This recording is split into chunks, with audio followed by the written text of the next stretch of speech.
What is surprising here is that this Son of Man, this human being, will rule forever and be worshipped by all nations. Surely only God can do that. No wonder Daniel was troubled in spirit and his mind disturbed, as the next verse states. At the time of Jesus, over 400 years later, the Jews were still expecting a Messiah, a king to save them. But as we find throughout the Gospels, they consistently misunderstood what sort of king Jesus is. They thought, along with most people today, that their problems could be solved by political or military or technological means. If only we had a good leader who could save us from our enemies, from climate change, from coronavirus, whatever the current threat to living life to the full.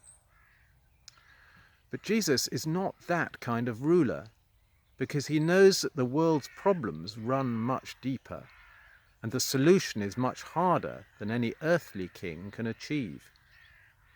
He knows that the world's problems are caused by the rejection of God's rule and the acceptance of Satan's lie that we know best what is best for us. He knows that the only solution to this problem is to take on himself the pain and suffering caused by this rebellion, and so break Satan's hold on mankind.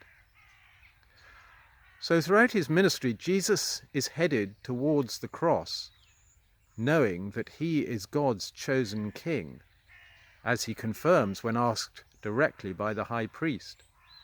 From now on you will see the Son of Man sitting at the right hand of the Mighty One and coming on the clouds of heaven, he says, quoting from Daniel 7. But he also knows he is the suffering servant prophesied by Isaiah, who must die for our sin.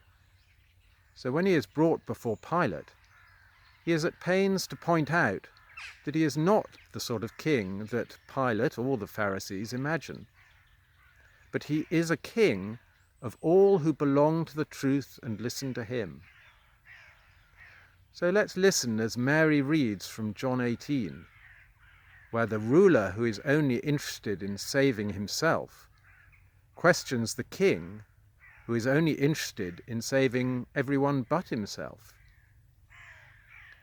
Following the Gospel, we'll have the hymn, "The Servant King."